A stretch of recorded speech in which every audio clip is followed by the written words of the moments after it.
You thought you'd never see me again, didn't you? Well, too bad! I'm alive. Hello everybody, how's it going? Welcome back to the channel after missing quite a few episodes. I will explain why in just a second, but first I want to say welcome back. If you're a big fan of Ascendance of a Bookworm, you'll know that I talked about Seasons 1 and 2, and I am back to talk about Season 3. So with that said, let's go ahead and jump into it. Before we do though, could I see maybe perhaps 100 likes on this week's video before the end of the day? I would appreciate it. Let's see if we can do it. But with that said, get yourself a warm cup of tea, grab yourself something cozy, and throw this video in another tab so we can go ahead and start talking about Ascendance of a Bookworm Season 3, Episode 4.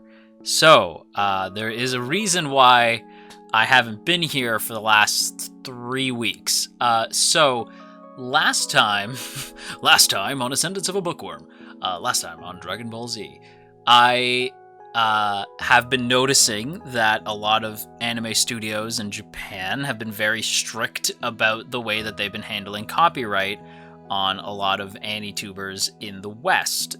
We've seen people like Totally Not Mark get hit by Toei for over 100 videos and basically try to, you know, stop him from working, which is scary. And then we had people like Suede, who literally got taken to small claims court in Japan, meaning his channel is toasted. So the thing is, the only series in the history of me doing these videos in this style, this is obviously, you know, we don't have the pictures anymore, and this is part of the reason. The only video, so when I started doing screenshots only, the only series that ever gave me a strike, in fact it was 2, was Ascendance of a Bookworm. So, as much as I love Ascendance of a Bookworm, and it's probably one of the more popular series that I've covered here on the channel, it comes with concerns. And so I was very concerned, but I decided, you know what? I've been watching other people talk about the show. I haven't seen anybody talking about any sort of strikes or any claims or anything like that, and I don't even use screenshots anymore. So I'm pretty sure that we're in the clear. So we can finally friggin' sit down and talk about Ascendance of a Bookworm Season 3. Now, notoriously, according to some comments, now I think this is part of the reason why I don't read the comments anymore, people were not upset, but surprised by how much I really didn't like Season 2 of Bookworm. And I really don't. I still don't. Time has only cemented how much I didn't like Season 2. Season 2 took way too long to get going. I didn't like the de-emphasis on characters who I cared about. I didn't really like Season 2 that much. Season 3 is doing a better job of balancing the characters we have while introducing new ones, like Sylvester, I believe that's his name. The new blue-haired priest, who I absolutely adore. Now, keep in mind, we've only had Sylvester for, like, an episode, so we'll see how it goes, but I friggin' love this dude. I will say I was a little weirded out by his introduction, but as he goes, he is great. Now, part of the reason why I like him, it's probably because he picks on Mine, and as you guys might remember, I don't like Mine. I really don't. I don't like Mine for the same reasons I don't like Rudy from Mushoku Tensei. They both kind of creep me out. But, you know, it is what it is. There's enough characters in Bookworm where me not liking the MC is not a problem, right? So I don't really like Mine like that. And my favorite characters are the characters from Season 1. My favorite characters are Benno and Lutz.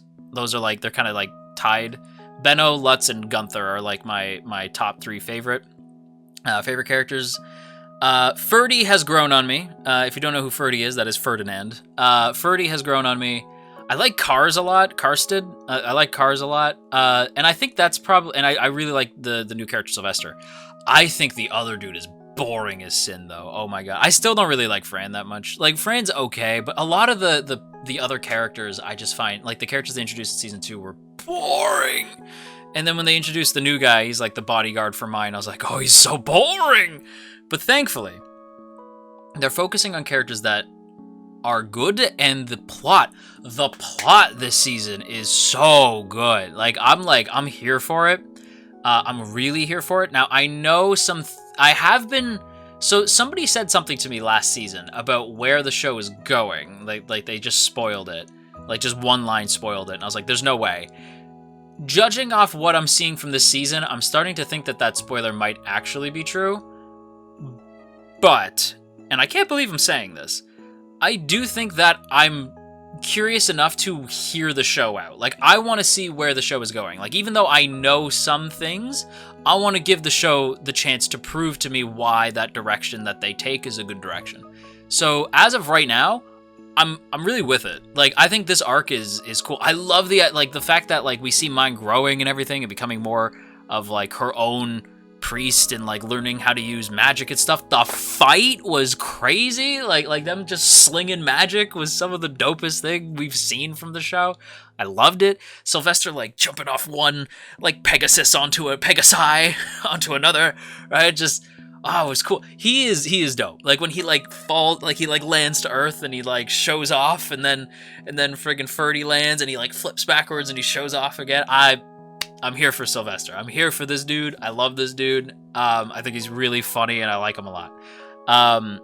But yeah, I will say the things that I think are lacking this season is there's a distinct lack of Benno and Lutz and Gunther. Like, and I miss, like, Thule and everybody. Like, I feel like a lot of, like, the core group, I feel their absence, you know? I do feel their absence. They're still here. Like, Lutz is still an important member of the team and everything, but I feel like I'm missing them a little bit. I do think that by the end of Season 2, the cast from Season 2 got a little better, so hopefully we see some more growth from them as well. But I do want more Benno, and I do want more Lutz, because I don't really know if I could vibe with the show with them being such backseat characters. So we'll see how things go. But I do think that the characters that Mine is with now are good. Like, Karstedt, I believe is his name. Karstedt is awesome. I love that dude. Kars is great. Sylvester's great. I really don't like the other dude. I think he's so boring. Like, so boring. Him and Fran should get together because they're boring as sin. They'll be, like, the most boringest couple of them all. And Ferdy is still... he's fine. He's alright. Like, my opinion of Ferdy hasn't really changed much. I do think it's changed for the better. I do like him more than I did before.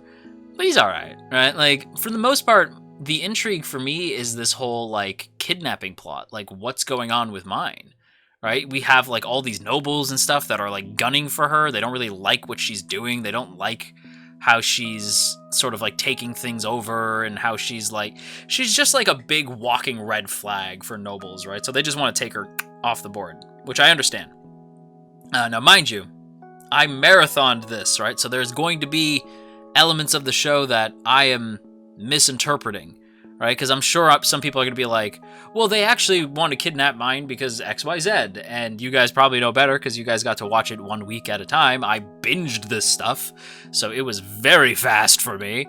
But I do think that the direction of this season is a lot better than last, and I'm not sure if maybe the director changed or if the writing kind of helped the director find their rhythm better. I don't know, but the direction here is a lot better. The one thing I will say, this is like a slight negative, but not really. So stick with me because I'm gonna explain. The show is moving at, like, a breakneck speed, and I don't know if I'm the only one who noticed that, because it's like it feels like we just gloss over a lot of big things, and I'm like, we could have spent an entire episode on that, right? And it's like, so that's a little fast, but I do like that they're doing that, because it shows you, like, the progression of time. Like, you're still, like, they're still telling you that these things happened. You just don't really get to see it. The only downside is sometimes I would have liked to have seen that. You know, like, I would have liked to have seen Cars have, like, that encounter with those two burglars, right? Like, I would have liked to have seen all the stuff that, like, from the last few weeks where it's like Mine doing this, Mine doing that. Like, Gunther meeting Mine's new bodyguard. I would have loved to have seen that, right? Like, that would have been a great moment, but instead we just kind of get this, like, image of the two of them meeting, and they're, like, smiling and being nice and stuff like that. Clearly some event happened that likely was shown in the light novel that we just don't get in the anime.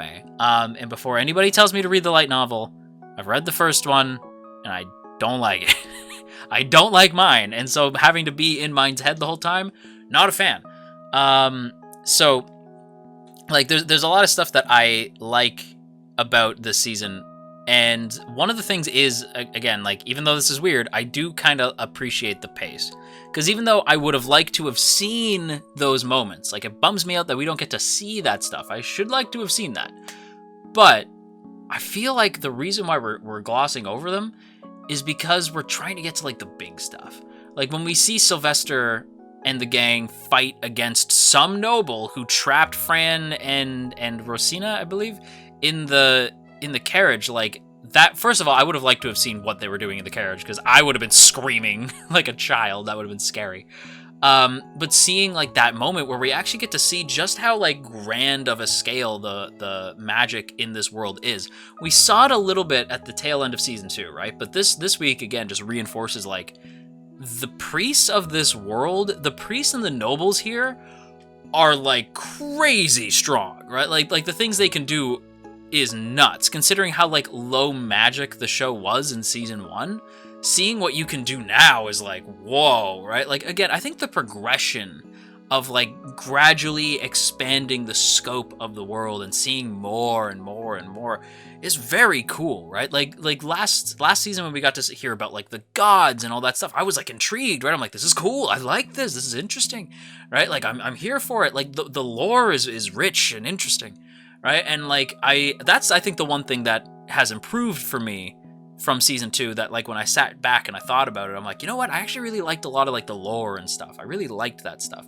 I liked, like, seeing how the society functions and stuff like that. Like, the world building was good, right? The world building, I thought, in Bookworm is, like, very, very good. Like, there's so much thought put into everything.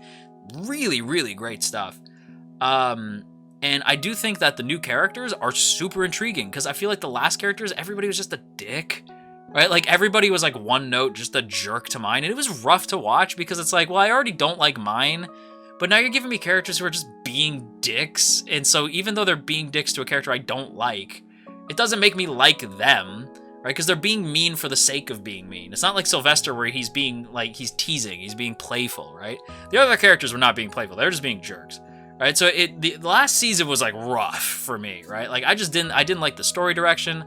There's stuff with Lutz and Mine that I really didn't like, right? Like, there's stuff with Mine in general that I just really don't like. Mine and Ferdinand that I don't like.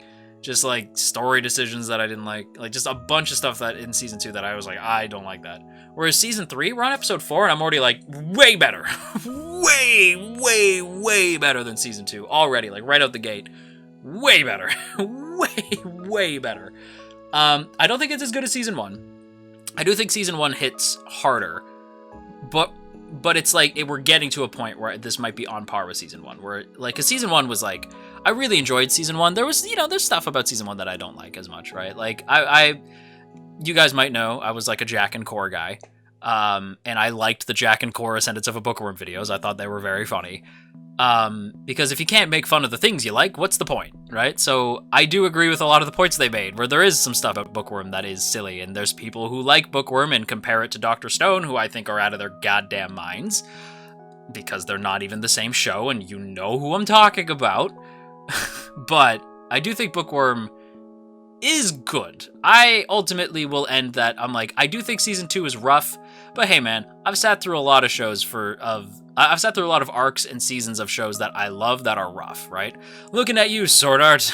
Sword Art's a great example, where it's like, oof, that's bad, right? So even though I do think season 2 is, like, bad, it wasn't going to stop me from coming back from season 3, because there's enough there that I still want to come back. I still want to see how things unfold for my boy Benno and Lutz and Gunther and Ferdy. And like I said, Ferdinand's grown on me quite a bit. I still think he could be kind of a shit, but I'm not gonna lie, it's part of the reason why I like him. He's got husbando energy lately. I don't know if maybe that's just me getting older, but I sense it in him. And you get new characters like Sylvester, and I guess kind of Cars, because he was in season 2, but he barely. But yeah, like, this season just hits a lot more, and there's stuff about the show that just, like, has spark to it, right? I'm always gonna want to come back and see who the new characters are, what's going on with Benno and Lutz and everybody, And I think there's just something good about this. There's just something fun and interesting about this show, and I'm glad to be back talking about it. Now, will this video get a strike? I don't know.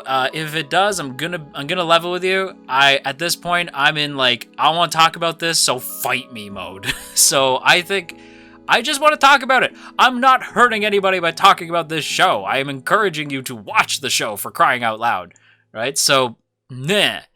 I think this is a good show. You should watch it. Obviously, though, by the time we're at episode 4, if you're not watching it already, it's it's episode 4 of season 3. So if you're not watching it at this point, you see this video, and you clicked on this. I have no idea why you clicked on this. But yeah, I'm enjoying it. It's good, and I'm glad to be back. Now, what do I think is going to happen in the future? I'm going to keep that to myself, because I have a feeling like that spoiler that I was told might be true. Which, if it is, that's a bummer, but I'm not against it. It's just a bit of a bummer. But yeah, that's pretty much all my thoughts on Bookworm as of right now. We will be back next week to talk more about Bookworm, but it is good to be back. And I did miss Benno and Lutz and everybody. And I guess you too, mine. A little bit. Maybe. But probably not. Okay, outro! And that's gonna do it for today's discussion, everybody. I hope you guys enjoyed. Thank you so much for listening. As always, I want to give a big thank you to the lovely people who help support us over on Patreon. And if you too would like to have your name scrolling past the screen, then be sure to check out that Patreon link in the description. And of course, a big thank you has to go to Asaki VT, Elizabeth Just Elizabeth, JCran23, Jeremy P, Matt87 Eagle, Shadow Creative, Shiorins, Stephen G, Stevie W, Trap Master, Trevor W, and Tristan G. Thank you all so much for your continued support. It means the world to me. Thank you so much. Check me out over on Twitch, on Twitter, all the fun stuff. Links to everything are in the first link in the description. Thank you so much for watching / listening, and I will see you in the next one.